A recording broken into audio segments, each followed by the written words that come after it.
আপনারা তো সবাই জানেন আমার সম্পর্ক হাবিবের সাথে একেবারে বন্ধুর মতো। যেমন কালকে ওর গানটা যখন ইউটিউবে বার হলো, আমি প্রথম ওকে বললাম যে আমার মনে হয় তুমি কিন্তু আরেকটি স্তরে চলে যাচ্ছ। এটা ও শুনে খুব গভীরভাবে ভাবলো এবং আমাকে একটু জানতে চাইলো সেটা বলতে তুমি কি বোঝাও।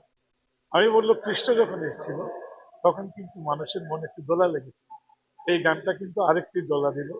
এবং যেহেতু এখন বিদেশ বিভূঁইয়ে এগুলো চলে গেছে, হয়তো এমন হতে পারে আমাদের বাংলাদেশে যেমন রোনা লায়লা হিন্দি ভাষাভাষী উর্দু ভাষাভাষী বাংলাদেশিদের মধ্যে বিচল ভাবে পরিচিতি লাভ করেছেন। উনি একটা সময় পার করেছেন, ওনার কথা তো আলাদা। সাবিনা ইয়াসমিন, শাহনাজ রহমাতুল্লাহ, তিনারা কখনো অক্ষয় হবেন না। তবে আমাদের দেশ থেকে আমার কেন জানি মনে হচ্ছে এই ছোট্ট বাংলাদেশ থেকে এখন ধীরে ধীরে আমাদের ছেলেমেয়েরা আস্তে আস্তে পৃথিবীতে ছড়াতে শুরু করবে।